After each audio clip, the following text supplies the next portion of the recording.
আজকে বানাবো পেঁপের তরকারি। যা গরম পড়েছে, তো এই গরমকালে বাঙালিরা খুবই পেঁপের তরকারি রান্না করে না। আমি জানি না আর কোনো রাজ্য পেঁপেকে এরকম ব্যবহার করে কি না। সাউথ ইন্ডিয়ায় হয়, আবিয়াল হয়, সাম্বারে দেওয়া হয়, কিন্তু এই যে পেঁপেকে একটা তরকারি বানানো, এটা আমার ধারণা যে বাঙালিরাই করে।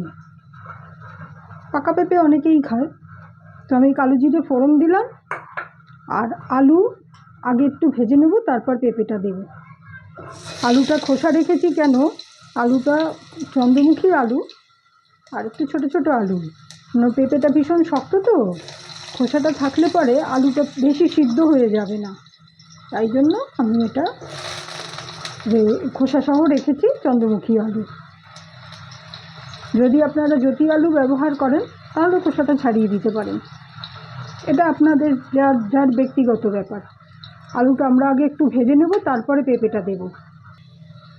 প্রখর দারুণ অতি দীর্ঘ দগ্ধ দিন, দিকে দিকে তাই নাই শুধু নাই, দিকে দিকে শুধু নাই নাই নাই, প্রখর দারুণ অতি দীর্ঘ দগ্ধ দিন।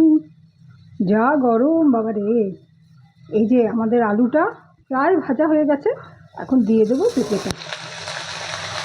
কেন, পেঁপে শরীর ঠান্ডা রাখে এবং শুক্তো বা এই সব কিছুতে পেঁপে ব্যবহার হয়, তাই পেঁপেটাকে বেশি আমরা ভাজবো না। আলুটাকে একটু ভেজে নিলাম, তাতে কী হবে, স্বাদটা খুব সুন্দর হবে। এবারে পেঁপেটাকে ভাজবো।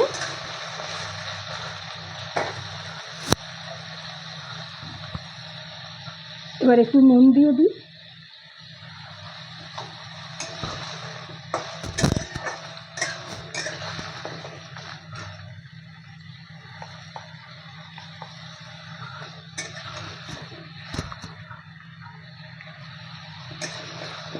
পেঁপের তরকারি, কাঁচা পেঁপেকে ব্যবহার দুই বঙ্গই করে। কাঁচা পেঁপের তরকারি, আলু দিয়ে চিংড়ি মাছ দিয়ে তরকারি, কাঁচা পেঁপে সেদ্ধ ভাতে খাওয়া, তারপরে ঝিরিঝিরি করে কেটে ছোলা দিয়ে ঘন্ট, সব দুই বঙ্গের বাঙালি করে। আমার মনে হয় অন্য কোনো দেশ করে না।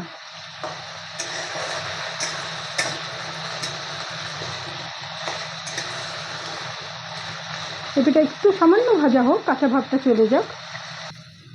পেঁপেটার কাঁচা ভাবটা দেখুন একটু একটু চলে গেছে।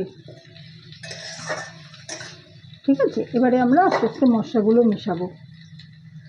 হলুদ দিলাম। পেঁপে খুব উপকার, এবং পেঁপেটা পেস্টিসাইডের বাইরেই থাকে, কেননা পেঁপেতে যদি পেস্টিসাইড দিয়ে দেয় কোনো কাজ করবে না, কারণ আপনাকে মোটা করে খোসা ছাড়াতেই হবে। সেই জন্য পেঁপে বাচ্চাদের খাওয়ানো খুব জরুরি, অভ্যাস করাও জরুরি। আচ্ছা, এবার দিচ্ছি একটা ঝাল দেয় না পেঁপেতে বেশি, তাই জন্য আমি একটা কাঁচা লঙ্কা দিলাম। ধনে জিরে শুকনো লঙ্কা একটা দিয়েছি বাটা, আদা দিচ্ছি না, কারণ পেঁপের তরকারিতে আদা দেয় না, ঝাল ঝাল হয়ে যাবে, তো আমি 2 চামচ দিয়ে দিলাম। এর সাথে দিচ্ছি নারকেল কোড়া।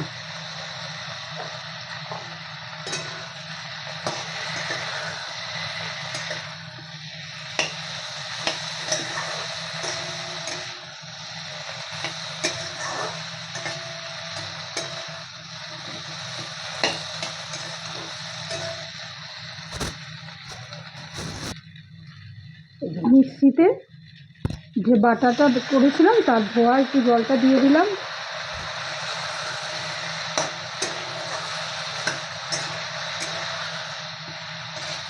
এটা একদম সম্পূর্ণ নিরামিষ তরকারি, আর এইভাবেই রান্না হয়, তাতে একটু চিংড়ি মাছ দেওয়া হয়।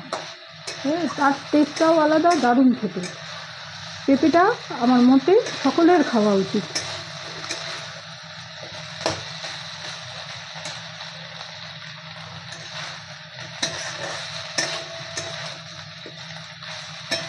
হয়ে গেছে কষানো, এবারে এখানে একটু জল দিয়ে ঢাকা দিয়ে দেবো।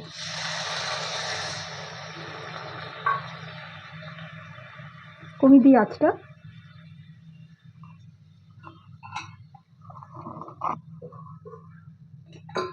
একটু ঢাকা দিয়ে খানিকটা সিদ্ধ হোক, তারপর আমরা চিনি মেশাবো।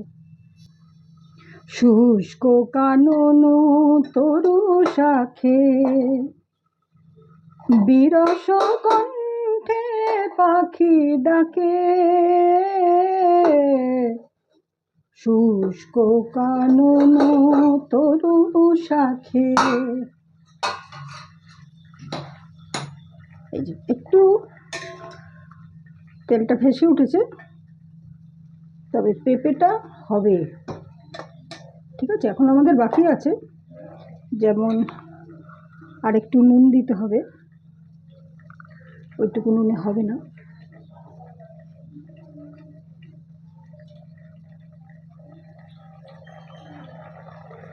অল্প একটু চিনি দেবো, কারণ বেশি চিনি দেবো না, কারণ নারকেল দেওয়া আছে তো, এমনি মিষ্টি স্বাদ হয়ে যাবে। ভালো করে মিশিয়ে দিই, আর একটু থাকবে।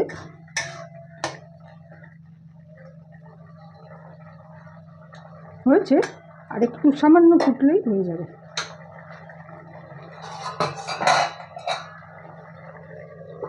চাপা দিয়ে দিই।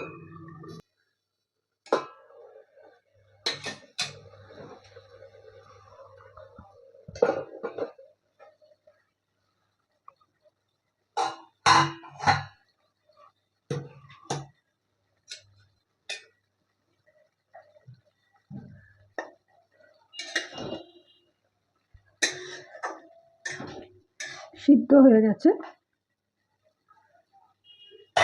একটুখানি গরম মশলা দেব।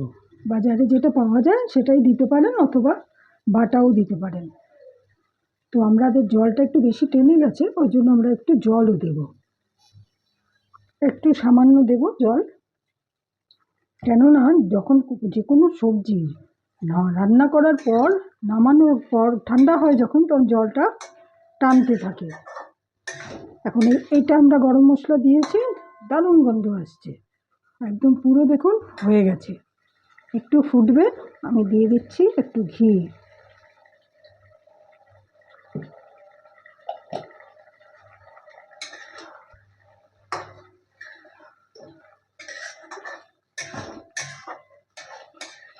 দেখুন যে জলটা দিলাম সেটা টকবক করে ফুটছে, এখন আমরা এটাকে নামিয়ে নেব। এবার এটা আমরা নামিয়ে নিই, গ্যাস বন্ধ করে দিয়েছি।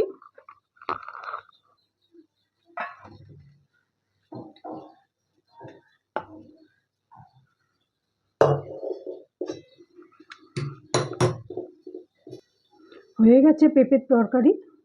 উপরে একটু আমরা সাজানোর জন্য দিয়ে দিলাম কোড়া নারকেল। ভালো লাগলে সাবস্ক্রাইব করবেন, লাইক করবেন, কমেন্ট করবেন। নিজেরা রেঁধে খাবেন, খান সবাই, তবুও যারা করেননি তারা করতে পারেন। আজকের মতো এইটুকুই।